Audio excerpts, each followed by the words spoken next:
But let me ask you, though, about valuation. Part of the valuation argument that you've been making is a long-term market share argument, which is to say that I think you believe that Volkswagen and so many other automakers are going to come up with electric products that really do compete meaningfully with Tesla. And we've been having that conversation for a very long time, and we haven't really reached that moment. When do you think that moment's going to happen?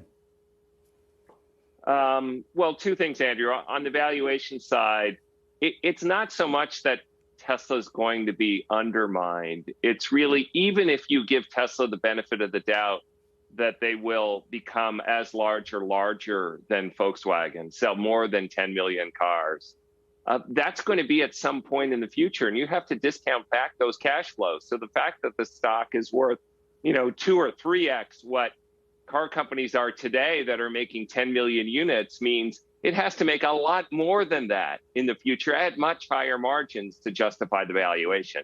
So that's the issue. But, Tesla has 20+% market share in electric vehicles today. Invariably, that will go down. It may go down to 10%, which will mean it will sell 10 million cars in the future. That could certainly happen.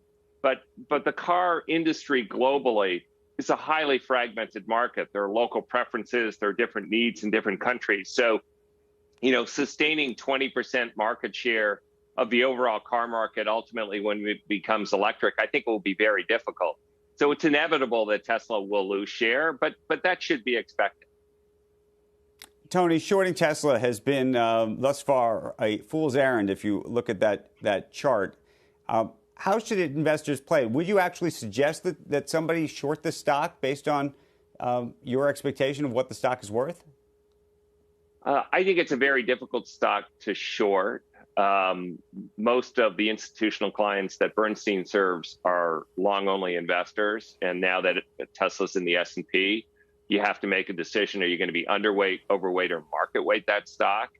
And our recommendation now is to be underweight the stock. And so that's how I think about it. The stock is very news sensitive, very sensitive to Elon Musk's tweets. I think if you were, there's a borrow associated with it. So, shorting it is not for the faint at heart. For professional investors who want to pair trade it and think about it longer term, I think they can short it because, again, it's not the company per se, it's the valuation. And we've seen this in several segments of the market. Is this a meme stock? Should we have this on the meme list? It's not it has a cult-like following.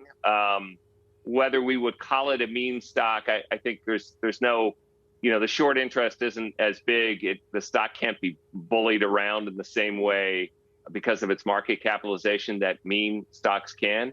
But it has a cult-like following, and stocks with a cult-like following can have valuations that are disconnected from reality. Now, we'll see in the long term whether that's the case or not. But our belief is the valuation today for a company selling 1 million cars a year, trading at multiples of companies that are selling 10 million cars a year today, seems disconnected. Shepard Smith here. Thanks for watching CNBC on YouTube.